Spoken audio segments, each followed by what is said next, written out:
서구의 신학이라고도 얘기하고 주석 신학이라고도 이야기하죠.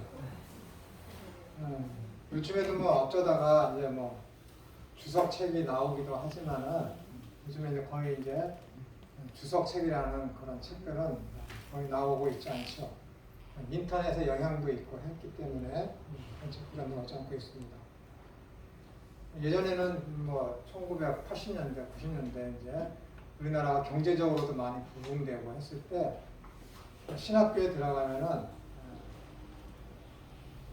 입학식 하는 그날 되면은 그냥 점심시간 되면은 그 책 팔러 오시는 분들이 쭉 줄 서 있죠.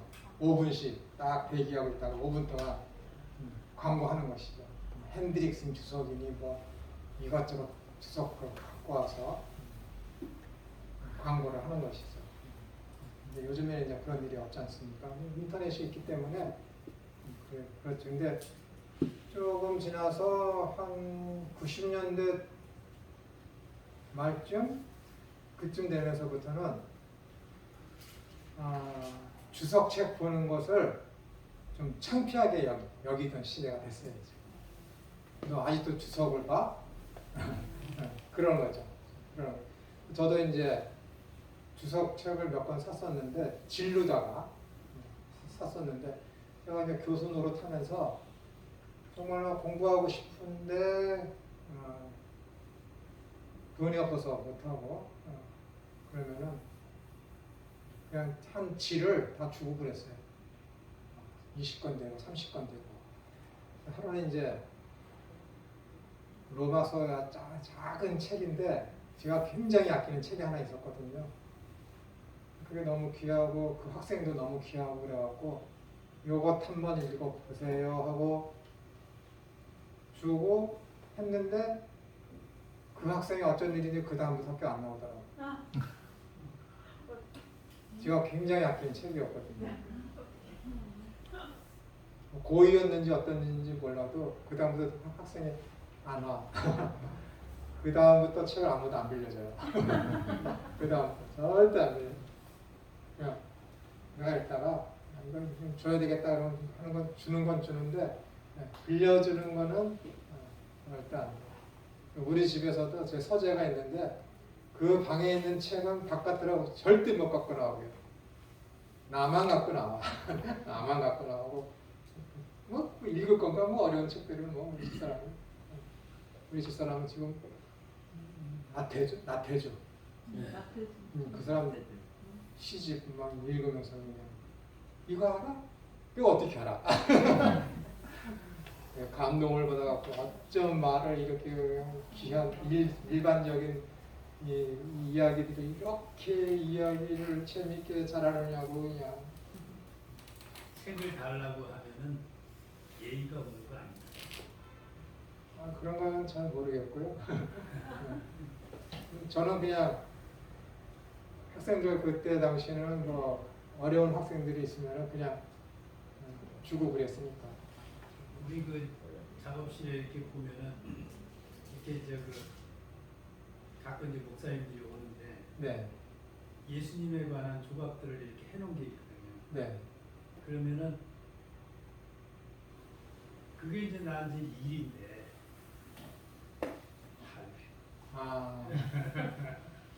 그렇죠. 근데 이 말의 습관이 거절을 못하는 습관이라서. 그래요? 찾아가 봐야겠다. 후회를 안 되니까. 주고 나서 후회를 해. 그죠. 네. 그런 경우 종종 있죠. 네. 우리 집사람도 손이 너무 커갖고 분명히 내가 좋아서 나 이거 좀 해주세요 그러면은 그걸 하는데 분명히 저거 나 혼자 먹을 게 아니거든. 굉장히 큰 이만한 그 들통에다가 하나 까뜩 해놓고 그냥 아유 또 우리 자기 스스로도 그래. 나는 왜 이러지? 나는 왜 이러지? 그러면 그거 한번 뭐 나는 몇 번 먹으면 끝이니까 뭐 주변에 어떤 목사님 갖다 주고 어린이집 교사 갖다 주고 그냥 그만큼만 쓰면 되는데 그냥 20배씩 하고 그래가지고 그게 안 고쳐지더라고요. 자기 자신도 맞아 내가 욕할 사람이 있어. 욕을 해. 우리 어린이집에 욕먹는 사람이 딱 두 사람 있어요. 조화가 잘 안 되고 자기가 대장인 것처럼. 이를테면은 밖에서 누가 이제 벨을 딱 눌러요. 아이를 데리러 오려고 딱 누르면 화면이 뜨거든요. 그럼 어떤 엄마인지 다 알아. 인사를 해야 돼 먼저. 띵동 하니까 안 해요. 예, 잠깐만 기다리세요. 누구 어머니 누구 부모님 이야기를 해.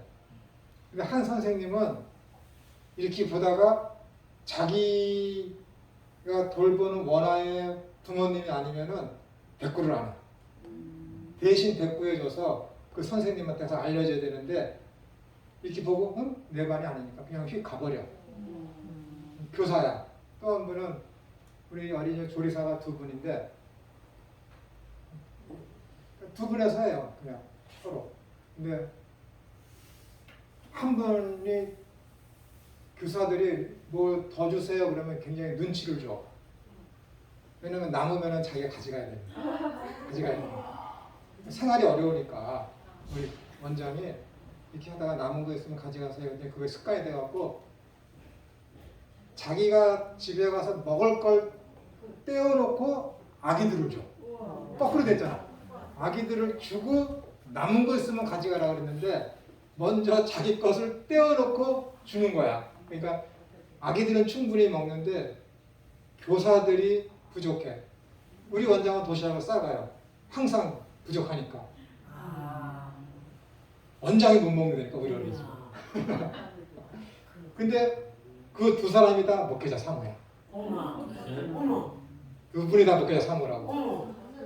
한 분은 내년 2월까지만 우리 어린이집에 있고 3월에 자기 남편도 목사님인데 인도로다가 선교 가실 분이야. 선교를 갔다가 잠깐 쉬러 들어온 사이에 우리 어린이집에 일을 하게 된 거야. 그러니까 이 이야기 하려고. 목회자 사모님만 욕먹어. 우리 어린이집에서. 목회자. 어떻게 해요? 내가 또 신학교 교수님 거 알잖아요. 이야기를 못하는 거야.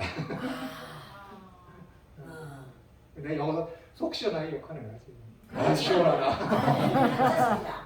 그러면 안 돼. 잘 이렇게 조화를 하고 그래야 되는데 네. 항상 그 교회 목회자이고 그러시니까는 맞아. 사모 역할이. 좀 받는데 좀 익숙하신 분들이에요. 굉장히. 그러니까. 그래요. 욕먹어. 저희가 일이 그래서 죽는 거예요. 그것을 너무 많이 느껴요. 그것을 네. 목회자들이 와서 이제 그냥 교회도 그렇고 네. 그냥 호소를 하듯이 아니면 그냥 정당하게 이제 주고받아야 되는데 거기 허물 내지는 그냥 달라고. 네. 저도 만약에 거기 가게 되면 달라고 그럴 거예요. 네, 성품이 어떠신지 알았으니까. 아, 그거 제일 좋은 거 달라 그래야지. 우리 교회 그저 헌금함을 네. 제가 오래전에 만들어줬는데 이제 이사 성전 건축할 때마다 만들어줬는데 제 딴에는 열심히 거기에다가 이제 조각을 해요. 이게 신학적인 신학도 없으면서 이제 신학적인 그 디자인을 해서 네. 딱 갖다 주기 귀한 줄 몰라요. 몰라요, 진짜. 그런데 그게 이제 가져가면서 내 의장 등록을 다 한다고. 그런데 이제 그걸 이제 요번에는 이제 탁자 헌금함을 넣는 탁자를 얘기를 하는데 제가 하면은 비싸요. 그랬더니 얘기를 안 해요. 야 비싸다 말이야. 예. 일반적으로는 한 30만 원씩이면 사거든. 네. 근데 이제 저한테 의뢰를 하면 안 됩니다.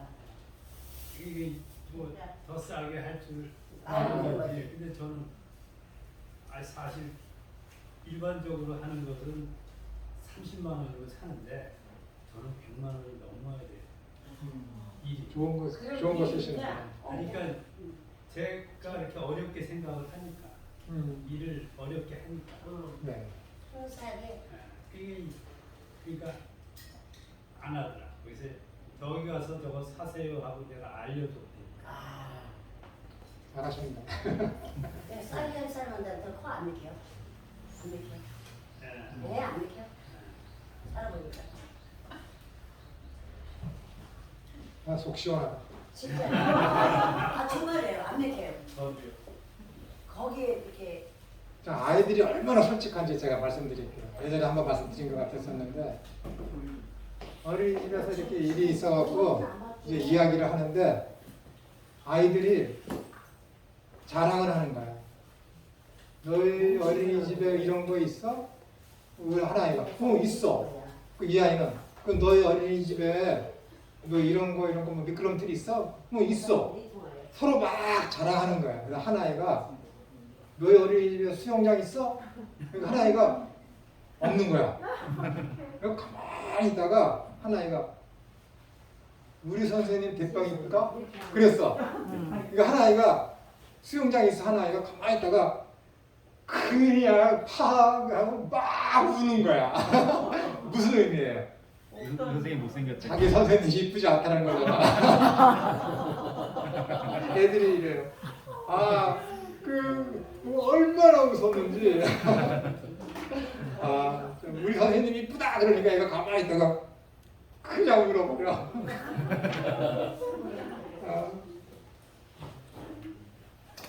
자, 주경신학, 서기신학, 또 주석신학. 요즘은 이제 주석책이 잘 안 나오고. 성경 본문의 연구와 그 본문의 주석 및 해석에 관련된 성경 고고학, 성경 개론, 성경 해석학, 성경 신학, 성경 원어 등이 여기 이제 주경 신학에 이제 포함되어 있는 것이죠. 특별히 성경 신학은 옛날 같은 경우에는 뭐 고고학이니 성경 원어라는 것은 정말로 전문적으로 배운 사람들만 접할 수 있었기 때문에 이런 주석책을 봐야지 원어가 이런 뜻이로구나라고 이제 파악할 수 있었기 때문에 주석서가 필요했죠. 근데 지금은 인터넷에 보시면은 성경 원어를 볼 수 있는 데가 여러 다양하게 있지 않습니까? 그렇기 때문에 이제 이번에 이런 뭐 주석서나 그런 것들은 필요하지 않죠. 저도 이제 집에 가게 되면은 예전에는 제가 신학교 다닐 때 90년대 중반에는 원어를 공부할 수 있는 사전이 우리나라 자체 내에는 없었어요. 자체 내에는 없었어요. 그러면 외국 히브리어 같은 사전이 있으면은 그것을 한 학생이 이렇게 외국에 갔다가 사오면은 그것을 다 복사를 합니다. 낱낱이 다 복사를 해요. 그래갖고 이제 주문을 받아서 다 한 장 한 장 다 복사를 해서 책 겉표지에다가 원서랑 똑같이 하드 글을 딱 입혀갖고 그것을 이제 이렇게 팔죠. 그러다 이렇게 보면은 복사가 잘못돼갖고 두껍게 돼갖고 보이지 않는 부분도 있고 기념으로 우리 집에 놔뒀어요. 이렇게 두꺼워. 예전에 그렇게 이제 원어를 공부하려면은 그렇게 했었죠. 근데 그 원어도 거기 한글이 있는 게 아니라 다 영어로 쓰였기 때문에 그 원어를 보려면은 또 영어 사전을 넣고 가야 돼. 이중적으로 공부가 되는 것이죠. 이렇게. 그러다 보니까는 영어 해석도 잘 안 될 때는 내가 원어를 보고 했지만은 잘못 알고 가르칠 때가 종종 있죠. 영어 해석이 잘 안 되니까. 원서 히브리어나 헬라어 뜻도 ABCD가 있는데 그 ABCD를 해석하는 영어 성경에도 또 영어 그 단어에도 또 ABCD가 있잖아요. 그러니까 자꾸만 걸러져서 그 원어의 뜻에서 많이 벗어나게 되는 거예요. 그런 우가 있었죠. 어쨌든 요즘에 신학 공부하시는 분들은 정말 좋은 환경에서 공부하는 것이죠. 다시 이 주경 신학을 하기 위해서는 고고학, 성경 개론. 성경 개론이라는 것은 창세기, 출애굽기 이렇게 성경 각 권에 대한 그 요약된 것들, 그 성경 개론이라고 그러는 것이죠. 그다음에 성경 해석학, 성경을 어떻게 해석할 것인지 아까 제가 말씀드린 것. 그다음에 성경 신학, 성경의 어떤 흐름, 구속사적이며 기독론적인 거. 그다음에 성경 원어, 히브리어, 헬라어, 아람어 이렇게. 특별히 성경 신학은 성경을 기록 당시의 언어를 바탕으로 연구하는 학문으로서 신구약의 본문과 그 배경, 문맥, 역사를 연구 대상으로 삼습니다. 그래서 성경을 역사적, 연대기적으로 이해하려고 합니다. 이에 해당하는 학 과목들은 신약 개론, 총론, 구약 개론, 구약 총론, 구약이 빠졌네요. 신약도 빠지고 신약 개론, 신약 총론, 구약 개론, 구약 총론, 신약 신학, 구약 신학, 각 성경 권별 연구입니다. 이렇게 이제 주경신학 하나만 놓고 보더라도 이렇게 많고, 여기는 위에 있는 고고학, 개론, 해석학, 성경 신학, 성경 원어, 그다음 성경 그 신학에 따른 아래에 있는 이렇게 개론, 총론, 신약 신약, 구약 신약 이렇게 각 권별로 연구하는 이런 것들이 다 학기별로다가 다 교수들이 나눠져서 여기 있는 쓰여져 있는 그 과목들이 한 학기에 하나씩 해야 되는 과목이에요. 신학교에서는 굉장히 방대한 것이죠. 그다음에 역사 신학, 신약 성경이 완결된 이후로 여러 세기의 교회 역사를 통해서 발전되어 온 신학에 대한 연구입니다. 초대교회사, 중세교회사, 종교개혁사, 근대교회사, 현대교회사, 한국교회사, 교리사, 신조.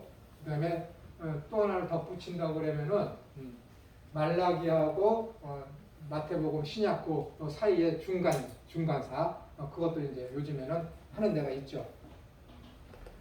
우리 신학교에서 이 역사 신학을 제가 볼 때는 이제 하고 있지 않는 걸로 알고 있는데, 이거는 교회 역사에 대해서 잘한 점과 못한 점 그런 것들을 이제 파악할 수 있기 때문에 교회가 어느 방향으로 나아갈지에 대한 어떤 준것들, 지침대, 방향 그런 걸 지시하는 데 있어서 많은 도움을 줄 수 있죠. 특별히 중세교회사나 종교개혁사는 굉장히 중요합니다. 한국교회사를 하게 되면은 할 거 욕밖에 없어요. 욕밖에 없습니다.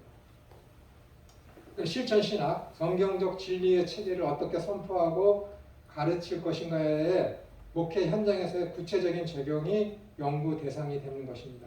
여기에는 목회학, 교회 조직이며 행정, 예배학, 설교학, 상담학, 기독교 윤리학, 기독교 교육학, 찬송가학, 또 하나 빠졌는데 헌법도 있지 않겠습니까? 헌법 그런 것들. 이 현대에 이르러서는 선교학이 새로운 독립 분야로 인식되고 있으나 아직까지는 실천 신학이 한 분야로 여겨지고 있습니다. 그러니까 여기서 이제 제가 볼 때 가장 중요한 것은 설교학입니다. 설교학. 왜냐하면 제가 첫 시간에 말씀드렸듯이 이 신학교에서 신학교의 흐름이 존재 목적이 뭐냐면은 어떻게 여기에서 믿음을 가지고 와서 공부하는 사람들이 제대로 된 가르치는 자로서 양성을 배출할 것인가. 그것이 최우선이기 때문에, 그것이 과제이기 때문에 그것은 뭐로 연결되는 거냐면은 설교학하고 연결되는 것이거든요. 그러니까는 이것이 가장 중요하다 하겠습니다. 그다음에 조직 신학. 가장 중요한 신학 분야로 하나님의 계시로 시작되는 신학 분야로서 사도신경의 주제를 근간으로 하고 있으며 성경에 관한 진리를 주제와 체계적, 논리적으로 제시해 보려는 학문입니다. 일반적으로 교회에서 말하는 신학이란 조직신학을 의미하는 것이니까 성결교, 순복음교, 감리교, 장로교, 장로교에서 예수교, 장로교, 기독교, 장로교 여러 가지 교가 있는데 이것을 나누는 것이 무엇이냐면은 그들이 가지고 있는 조직신학이 어떤 것이냐. 조직신학의 그런 흐름에 따라서 이렇게 교단이 나누어지는 거예요. 조직신학. 그러니까 감리교 같은 경우에는 저번 주에 제가 말씀드렸지만은 웨슬레의 그런 알미니안적인 그런 교리적인 면을 따르고 있고, 우리 대한예수교 장로회 같은 경우에는 우리 교단도 거기에 속해 있는 것이죠. 그런 교단은 칼빈의 어떤 그런 가르침에 따르고 장로교 교리 그런 신학을 따르고 있는 것이고, 그렇기 때문에 이 조직 신학이 어떤 것이냐에 따라서 그 신학교의 어떤 냄새가 어떤 냄새인지를 알 수 있는 것입니다. 역사적인 발전이나 통일에 강조를 두지 않고 하나님의 계시인 전 성경, 그러니까 창세기부터 제 계시록에 이르기까지 전 성경을 조직하는데 그리스도 안에서 완성된 구원의 빛으로 하나님의 구원의 전 경륜을 조직하고 통일하는 데 있습니다. 어디 안에서요? 그리스도 안에서. 그리스도 안에서. 다시 말씀드리지만 우리는 기독교입니다. 기독교, 그리스도교, 그리스도교. 그리스도 예수 안에서 창조하신 세계를 통일된 구원 역사로 조직하는 것이 조직 신학입니다. 그리스도 예수 안에서 완성된 구원의 빛으로 다시 조직하고 통일할 때 믿음의 항목들을 성경적으로 정리할 수 있으며 변증할 수 있습니다. 그러니까는 조직 신학을 통념적으로 공부해서 잘 아는 사람은 성경 아는 사람이라면 성경의 흐름을 잘 알고 있다라고 얘기해도 과언이 아닙니다. 그래서 자랑 같지만은 신학자들이 이렇게 모이잖아요. 여러 신학교 교수들이 모여서 서로 이제 소개하고 그러면은 저는 좀 목이 좀 뻣뻣해지죠. 저는 조직 신학합니다. 그러면 사람들이 어우 항상 그 소리 들어. 어우 자기들도 아니까. 어우 조직 신학이 중요하다는 것입니다. 그다음에 조직 신학은 성경을 해석하고 적용하려고 할 때 최대 공약과 공통 분모를 제시하여 성경이 의미하는 진리의 틀 안에서 벗어나지 않는 방법을 제시하는 학문입니다. 각 교단마다 이 조직 신학이 있기 때문에 이 조직 신학의 틀 안에서 벗어나지 않으려고 하는 것이죠. 그러나 그것이 조직 신학이라고 했을 때 우리 대한예수교 장로회, 청정교회 장로회가 가지고 있는 조직 신학의 모양이 동그랗다라고 했을 때 그렇다고 해서 그 동그라미 안에서 완전히 갇혀져 있으면은 그거는 정통적인 거기에 갇혀 있는 것이 갇힐 수 있기 때문에 그런 면에서 굉장히 중시해야 돼요. 그렇기 때문에 조직 신학을 하는 사람은 반드시 위에서 나열된 주경 신학이니 실천 신학이니 역사 신학이니 이런 모든 것들을 철학과 더불어서 다 아우르고 있어야 돼요. 다 아우르고 있어요. 조직 신학의 궁극적인 목적이 뭐냐면은 이단을 구별하고 교회를 진리 안에서 보존하기 위해서 생긴 학문이 조직신학이에요.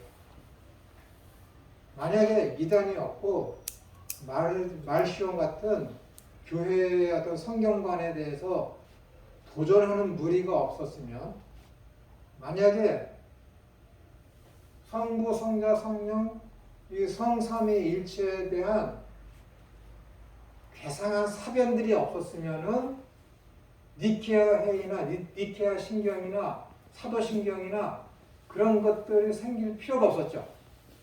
자꾸만 우리는 그리스도 안에서 이렇게 믿고 있는데 교회에 발을 들여놓고 있는 것들이 야 예수님이며 그런 모양이야. 하나님이 어떻게 삼위일체로 있을 수 있어? 어떻게 예수님이 사람이면서 동시에 신일 수 있어? 라고 도전을 해봐요.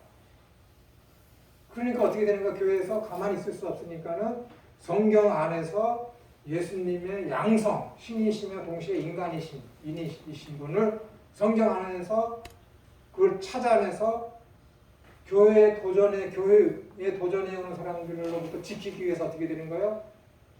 이론을 만들어야지. 그러다 보니까 생긴 게 뭐예요? 조직 신학입니다.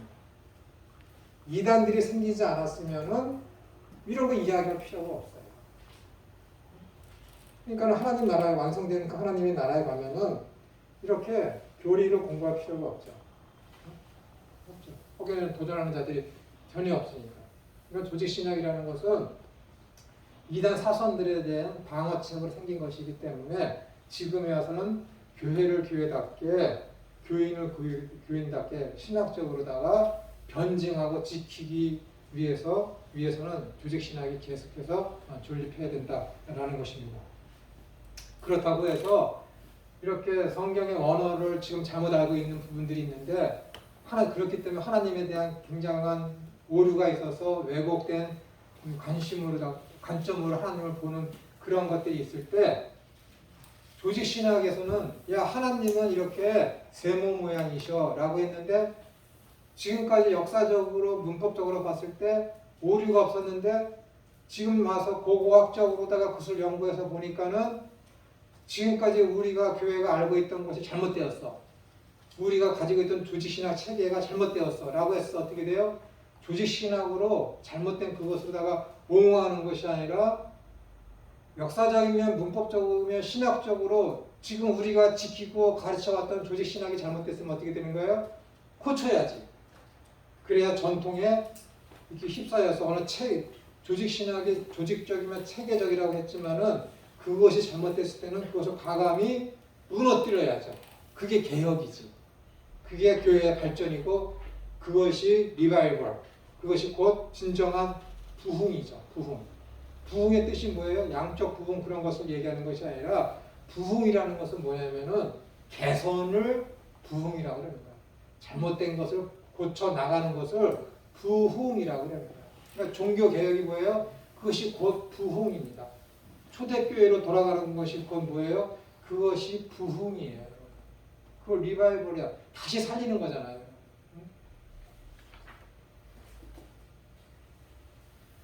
본인은 이번 강의를 통해서 여러분에게 조직신학이라는 학문과 함께 하나님을 소개하려고 합니다. 조직신학이 어떤 학문인지에 대해서 여러분의 입장에서 설명드리겠습니다. 조직신학을 이해하기 위해서는 일단 신학이 무엇을 뜻하는지 이해하셔야 합니다.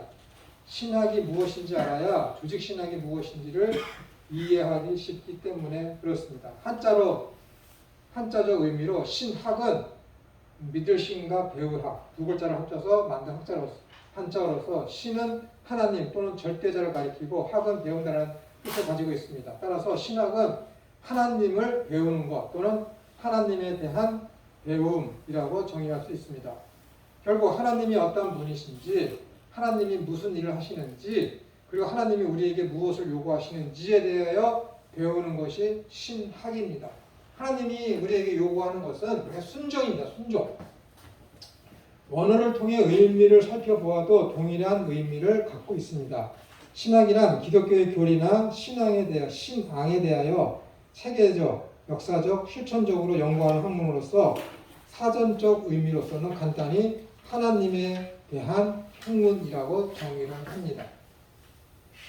신학, 네올로지란 각, 신이란 뜻을 가진 헬라어 데오스와 말하다, 진술하다 또는 뜻을 가진 헬라어 로고스의 합성어로서 하나님의 본질, 하나님의 속성, 인간과 우주에 대해 하나님과 맺고 있는 관계 등을 다루는 학문 또는 하나님과 관련된 모든 것들에 대한 학문입니다.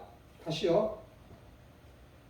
데올로지라는 것은 데오스와 로고스, 하나님과 로고스, 그러니까는 어떤 교리, 진술하다, 말. 우리 보통 이 로고스를 말씀으로만 알고 있잖아요. 그러나 저번에도 말씀드렸지만은 신약성경 전체에서 이 로고스라는 것이 말씀이라는 의미보다 교리나 가르침이라는 의미로다가 더 많이 쓰이고 있습니다.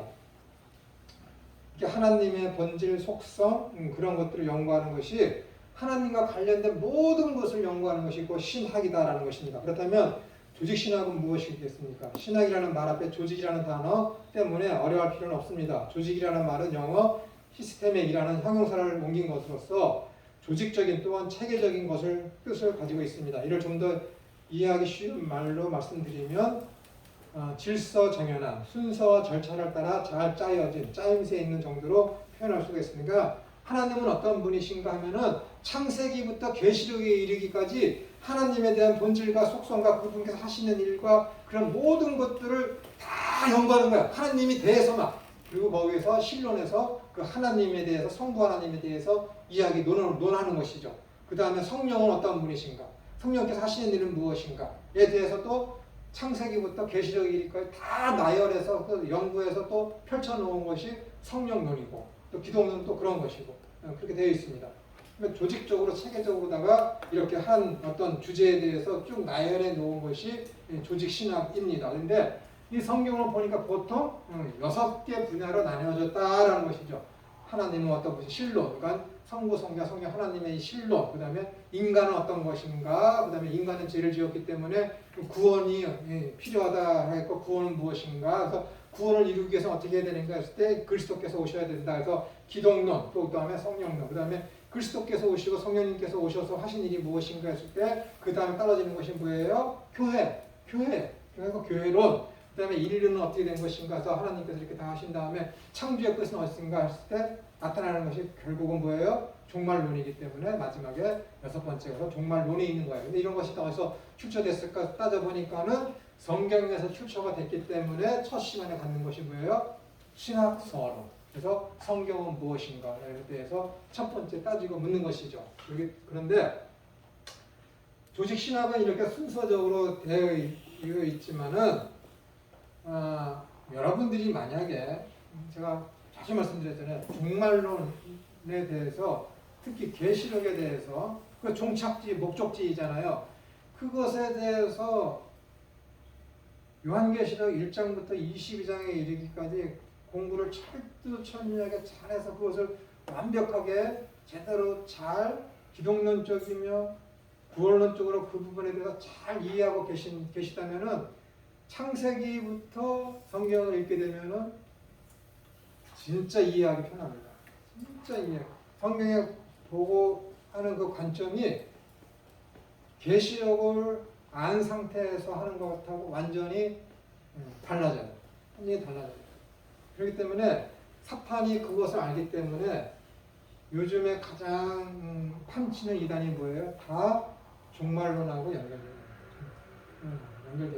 만약에 종말론에 대해 삐뚤어진 사고방식을 갖고 있으면은 신천지나 뭐 하나님의 교회나 이단으로다가 빠지게 되는 것이죠. 그런데 문제는 뭐냐면은 이 요한계시록을 제대로 이해하려면은 앞에 있는 유다서까지 잘 알아야 된다는 거예요. 유다서까지.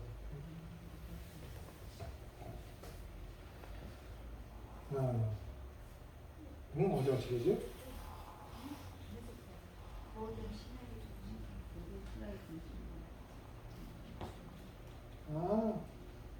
여기 하면 되겠구나. 결국 조직신학이란 여기 하겠습니다. 결국 조직신학이란 성경을 통하여 하나님께 대하여 배운 내용, 즉 하나님에 대한 진리와 가르침을 질서 있고 짜임새 있게 배열하는 것입니다. 하나님께 대한 가르침을 짜임새 있게 배열하기 위하여 조직신학은 보통 몇 가지 중요한 주제를 가지고 있습니다. 조금 전에 말씀드렸고, 그리고 이제 끝에 보면 변증신학, 종교철학, 비교 종교와 현대신학 등을 더 추가하기도 합니다. 모든 신학의 중심은 인간이 아니라 하나님이십니다. 인간적 관점으로 신학을 연구하면 신이신 하나님을 인본적으로 해석하게 되어 하나님을 왜곡하여 이해하게 됩니다. 가끔 목사님들 제가 그분이 어떻게 가르치는지를 제가 잘 파악하고 있는데 굉장히 성경을 인본적으로 보시는 분이거든요. 그분의 입에서 그래요. 성경을 인본적으로 보면 안 돼.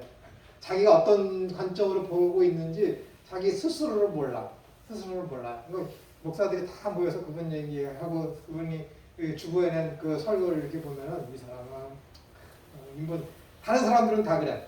7, 8명이 모이면은 7명이 다 그 사람 설교 일본적이라고 그래. 근데 그 사람 입에서 뭐라고 나오면은 설교를 인본적으로 하면 안 된대. 뭔지 모르는 거지. 주제 파악을 못 하는 거야.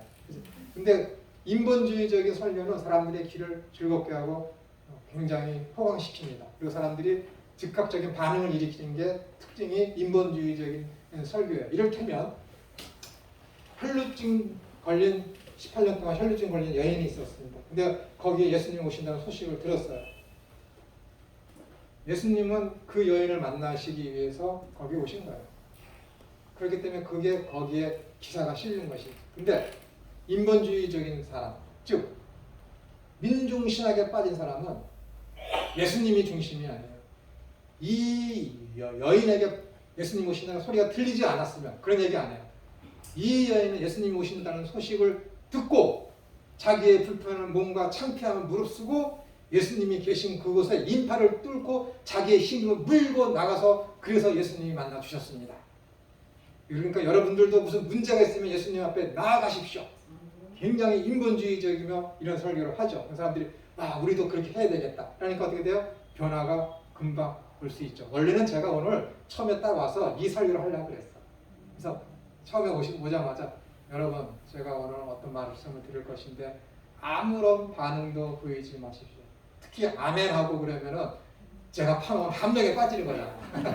근데 이게 민중신학적인 설교를 하려고 그랬어요. 근데 까먹었어.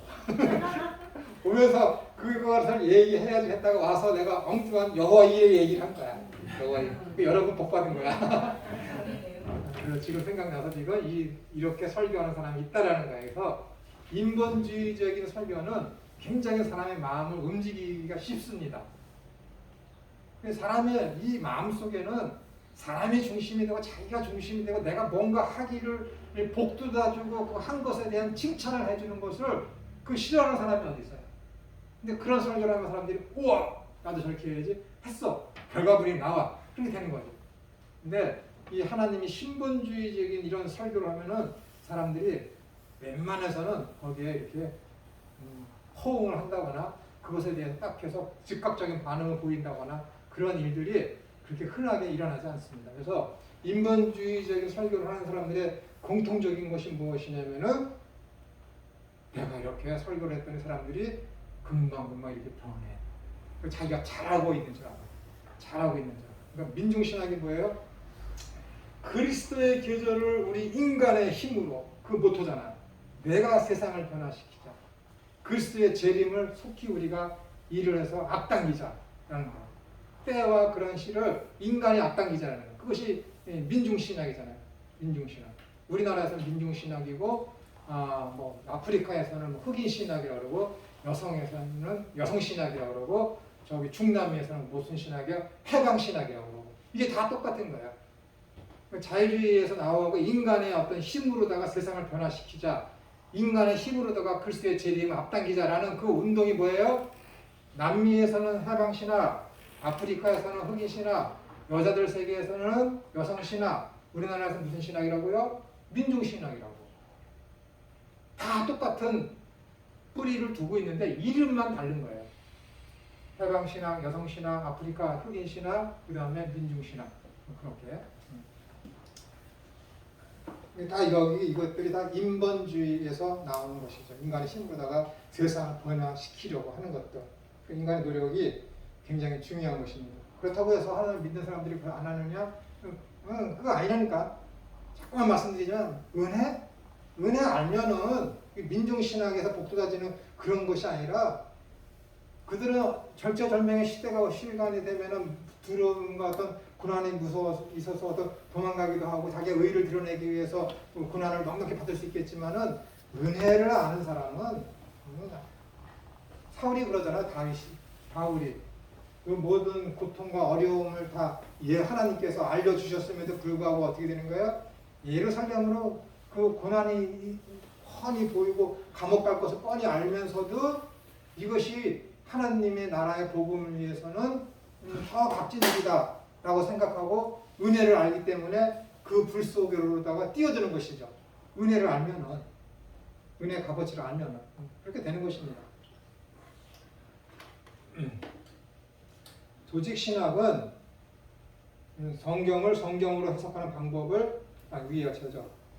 인간의 가치관과 문화, 사상 등이 다양한 만큼 성경을 이해하려는 방법과 해석하는 방법이 다양하지만 성경은 성경으로 해석하여야 합니다. 이게 말은 쉽지만은 이게 그렇게 여러분 성경 설교 한 편 준비하려면 이 말씀이 그렇게 쉬운 게 아닙니다. 여러분. 쉬운 게 아니에요.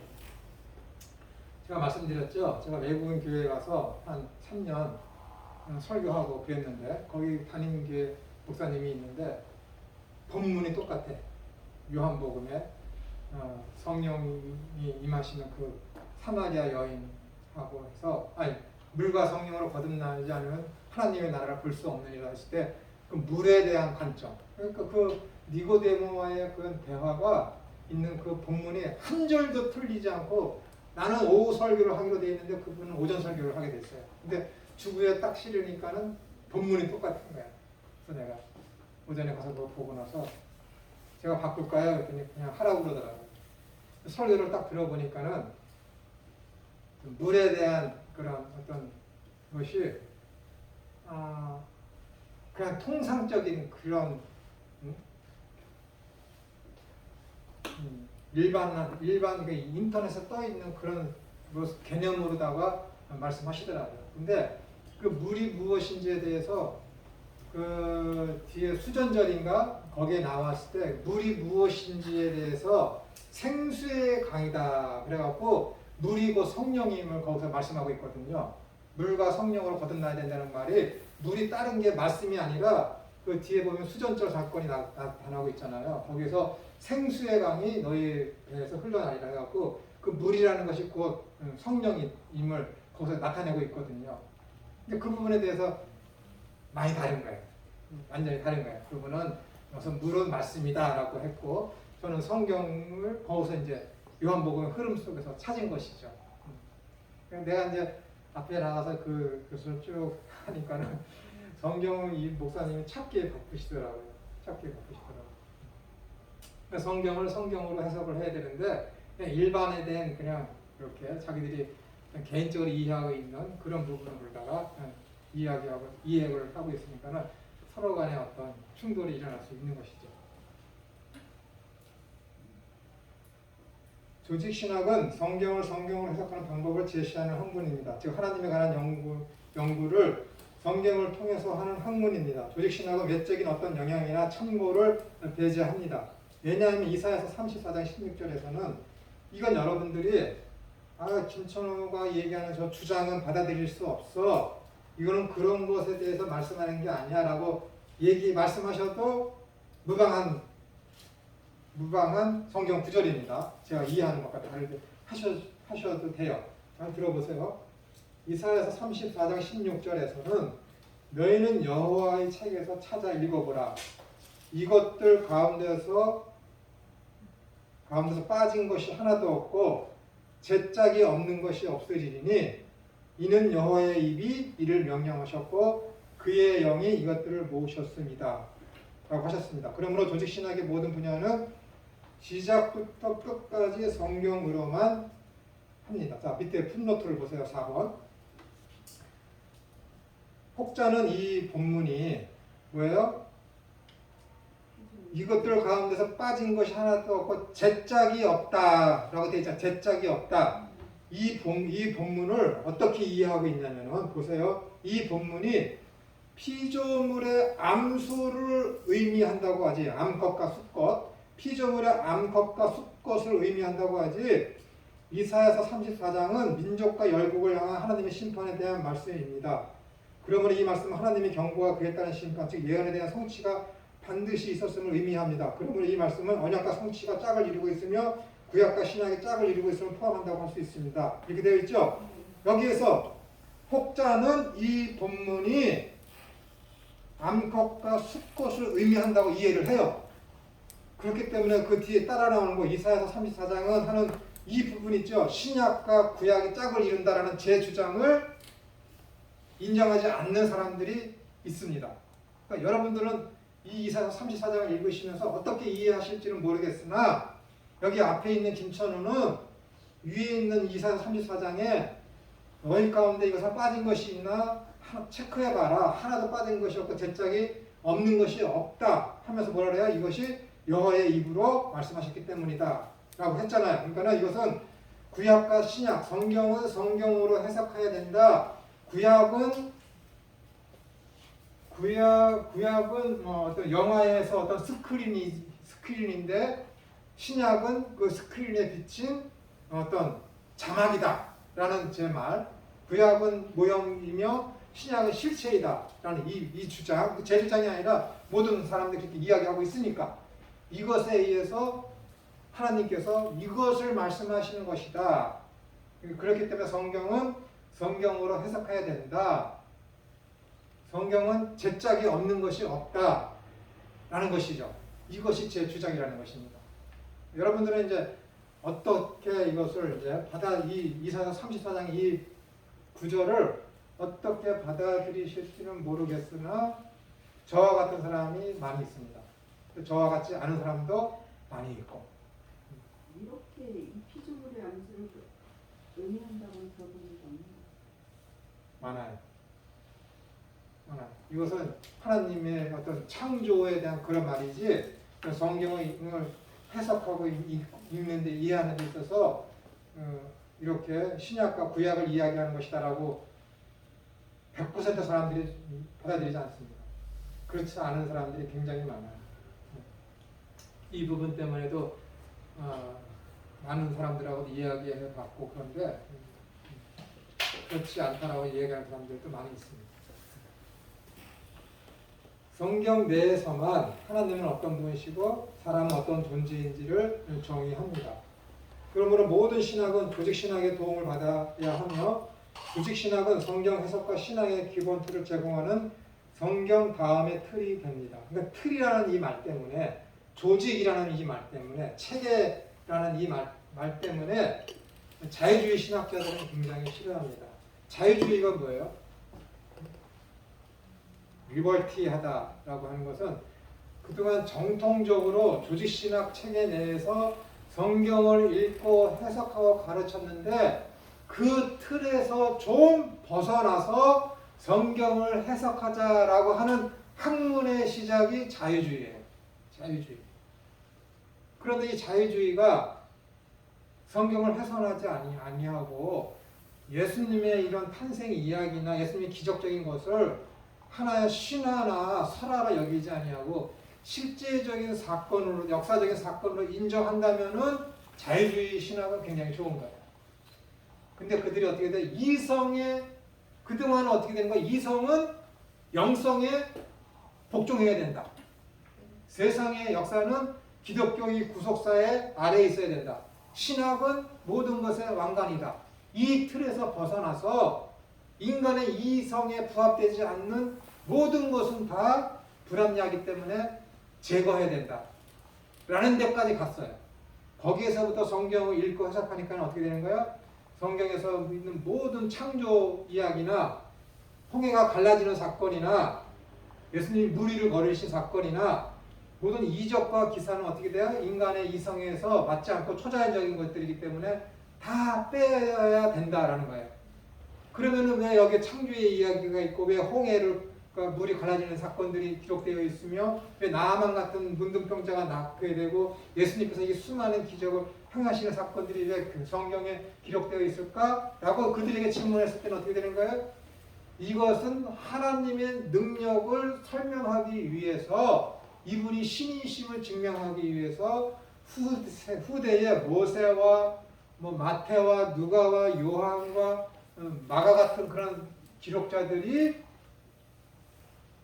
거기다가 편집해서 짜 넣은 것이다. 라는 거예요. 이게 자유주의 신학자들이 주장하는 거예요.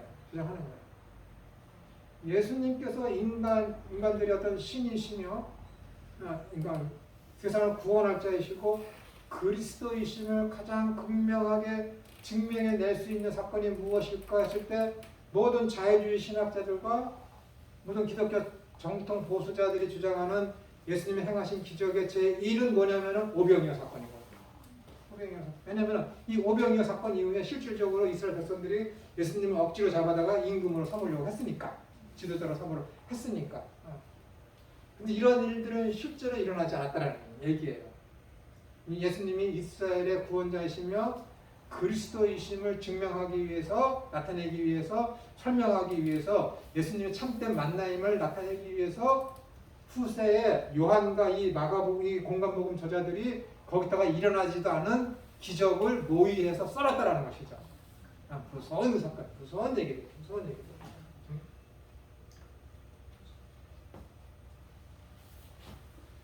그다음, 그러므로 조직신학이 잘못되면 그 위에 세워진 다른 모든 신학의 분야가 진의에서 벗어나게 됩니다. 그러나 조직신학이라는 학문 자체도 인간이 성경을 이해하고 해석한 결과물이기 때문에 자체에는 문제가 없으나 어떤 자체가 성경 자체에는 문제가 없으나 성경 해석의 다양성만큼 신학의 문제가 존재함을 인정하여야만 합니다. 조직신학은 성경을 해석하는 시각, 즉 성경을 해석하는 가치관을 제공합니다. 그러니까 성경은 뭐예요? 공통 분모를 만들어가는 과정이에요. 지금 조직신학은. 그렇기 때문에 현재 여러분들이 지금 앞에서 떠들고 있는 김천호가 하는 이 조직신학은 뭐예요? 지금까지 밝혀진 기독교 정통 보수의 최대 공약수에 가까운 조직신학을 여러분들은 지금 듣고 계신 거예요. 그건 내가 자부를 합니다. 최대 공약수에 가까운 조직신학의 한 분야를 여러분들이 가장 객관성을 뗐다라는 그런 소리를 여러분들은 지금 듣고 계신 거예요. 그렇지만 이것이 성경을 앞서가느냐? 그럴 수 없다라는 거예요. 없다라는 것이 이제 언어의 진위가 밝혀지고 했을 때, 김천호 한게 저거 잘못됐네, 틀렸다면 과감하게 그것을 인정하고 고쳐 나가야죠. 그 과정이 있어야 되는 거예요. 계속해서. 그러니까 성경 자체에는 문제가 없고 인간들이 성경을 보고 만들어내는 파트가 조직신학이기 때문에 인간은 실수할 수 있기 때문에 언제나 고치려고 하는, 실수를 인정하려고 하는 그런 마음의 자세가 있어야 된다라는 거예요. 성경은 개인의 경험과 주관적인 해석은 배제되어야 하며 성경의 목적과 객관적인 해석이 있어야 합니다.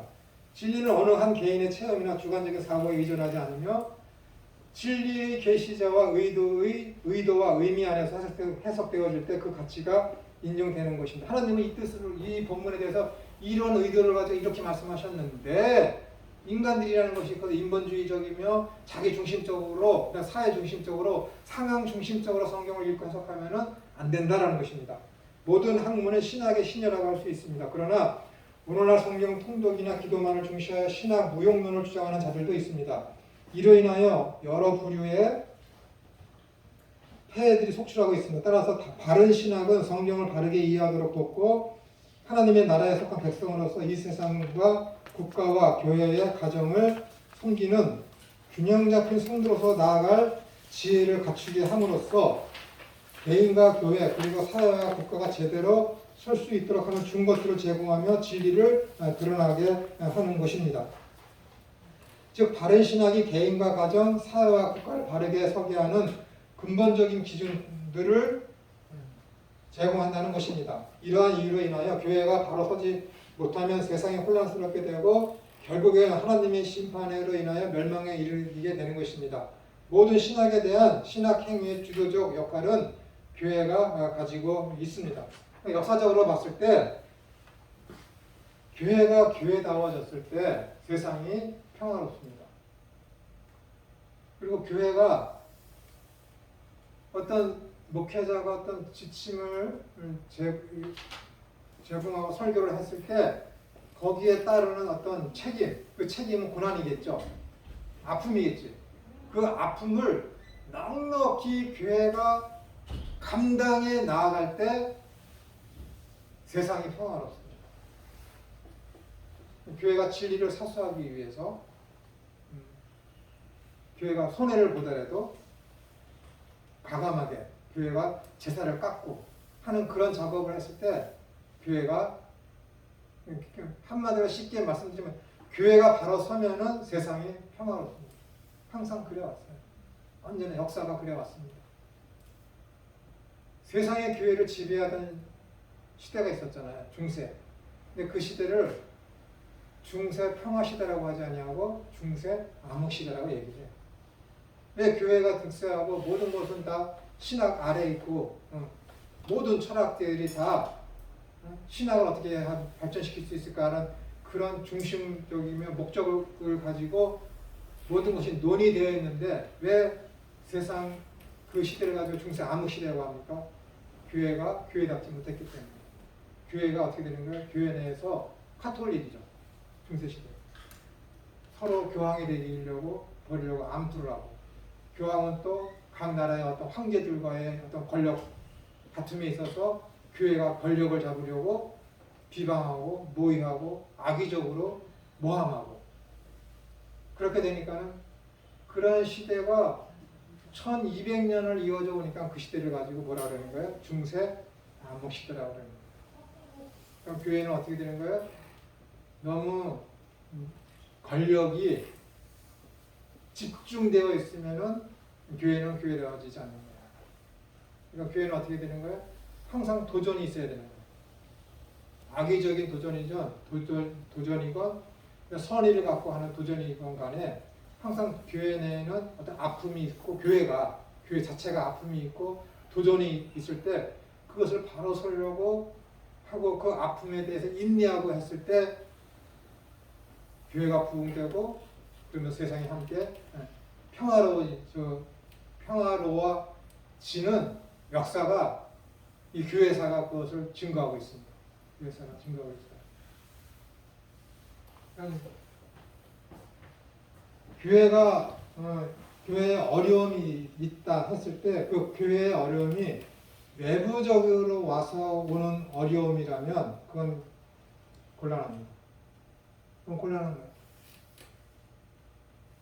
너나 잘해서 해요. 교회에 대해서 그런 소리를 하게 되면 안 된다는 거예요. 그러나 교회가 교회 내에서 어떤 교리적인 어떤 문제를 가지고 하나됨을 위해서 나아가는 그런 다툼이 있다면 어떻게 되는 거예요? 그거 아주 바람직한 것이거든요. 그러니까 교회 내에서의 그런 아픔은 교회가 잘 감내해 나아가야 되는 거예요. 그리고 교회가 서로 사랑하자 하면서 어떤 메시지를 세상에 대해서 선포했으면은 교회는 그것을 책임을 가지고 교회는 그것을 이행해 나가야죠. 그런 어떤 그렇게 함으로 말미암아 찾아오는 교회의 어려움은 교회가 넉넉히 그것을 감당할 준비를 하고 세상에 대해서 가르침을 선포해야죠.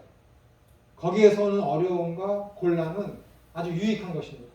유익한. 교회 역사가 계속해서 그래 왔거든요. 그래 왔어요.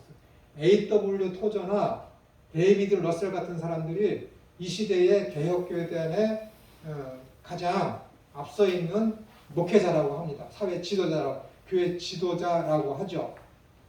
그런 사람들이 공통적으로 주장하는 것이 제가 지금 말씀드린 이런 부분들입니다. 여러분들을 제가 저번에 말씀드렸지만은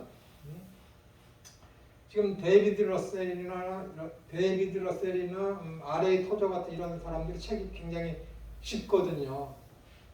오늘날의 교회 기독교의 지도자라는 이 사람들이 쓰는 이런 책들을 여러분들이 꼭 읽어보셔야 돼요. 꼭 읽어보셔야 돼요. 그래야 여러분들이 지도자로서 바로 설 수 있고 또 앞으로 여러분들이 좀 더 크게 성장할 수 있는 길이 됩니다.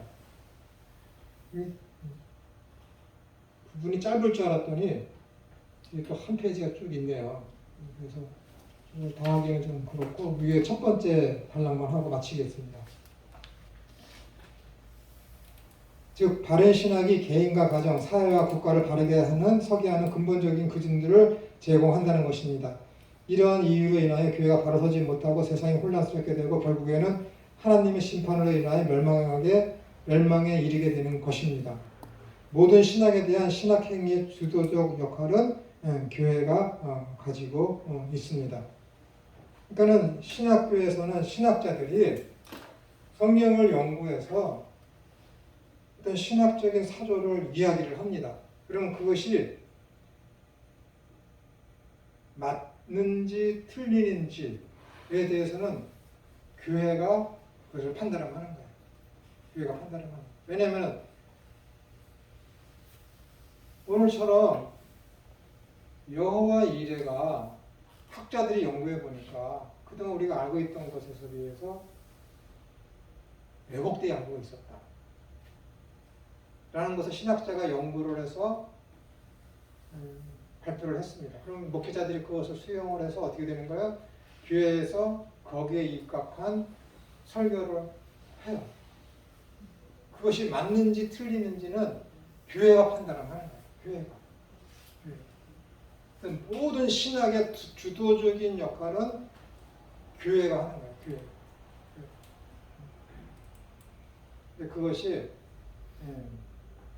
잘 되고 있지 않다는 게 문제죠. 왜냐하면은 교단이 너무 많고 장로교회만 제가 알기로는 지금 120 몇 개가 된다고 그러니까 다 거기서 그냥 싸우고 헌법에 있는 그 단어 하나 때문에 싸우고 그렇기 때문에 결국에 들어가게 되면은 이 장로교는 다 한 조직 신학인데 자기들이 어떤 사리와 어떤 뭐라 그래요? 사리 탐욕? 교권 때문에 권력, 교회가 어떤 권력 유지 때문에 그러는 것이죠. 그렇기 때문에 아까 제가 말씀드렸듯이 한국 교회사를 연구하면 욕밖에 할 게 없습니다. 어쨌든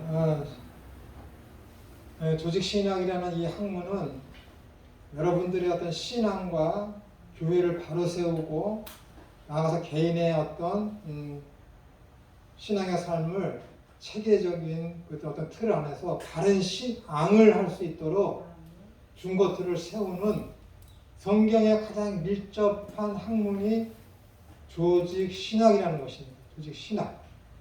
그렇기 때문에 이 조직 신학을 잘 하셔야지 나도 바로 서고 내 가정이 바로 서고 내 주변의 이웃과 사회가 바로 서고 결국에 나가서는 국가가 바로 서는 기본 틀이 된다는 것을 여러분들이 알아주셨으면 고맙겠습니다. 기도하겠습니다. 하나님 아버지 감사합니다. 주님을 정말 생각만 해도 우리의 마음이 흐뭇하고 하나님에 대해서 표현할 길이 막막함을 저희들이 느낍니다. 그럼에도 불구하고 이렇게 저희들이 모여서 신학을 통해서 교제를 나누는 하나님을 알아가는 그 기쁨이 너무도 크기 때문입니다. 우리의 입술과 우리의 행동으로 하나님에 대한 그 은혜에 대해서 표현을 다 할 수는 없고 하지도 못하지만 주께서 우리를 어여삐 봐주시고 우리 함께해 주셔서 날마다 우리의 삶에 하나님이 원동력이 되어짐을 고백하게 됩니다. 하나님 아버지, 코로나로 인해서 세상이 혼잡하고 저희들도 근심과 걱정에 늘 휩싸여 있습니다. 힘들고 어렵지만은 하나님에 대한 믿음은 더욱더 강해질 수 있는 귀한 계기가 되어지게 해주시고 우리들이 또한 백신을 부스터샷까지 맞게 되는 그런 상황까지 되었습니다. 육신적으로 힘들고 어려운 일이 발생할지라도 하나님께서 함께해 주시고 우리에게 지혜를 주셔서 잘 대처해서 이 어려운 시국을 난관을 잘 넘기게 돼서 다음 주에는 더욱더 건강하고 기쁘고 행복한 가운데 만나서 이 조직신학이라는 과목과 또한 기타 여러 교수님들의 과목을 통해서 하나님 알아가는 데 있어서 기쁨이 차고 넘치는 다음 주의 귀한 만남이 될 수 있도록 지켜주시고 함께하여 주옵소서. 거룩하신 예수님의 이름으로 기도드리옵나이다.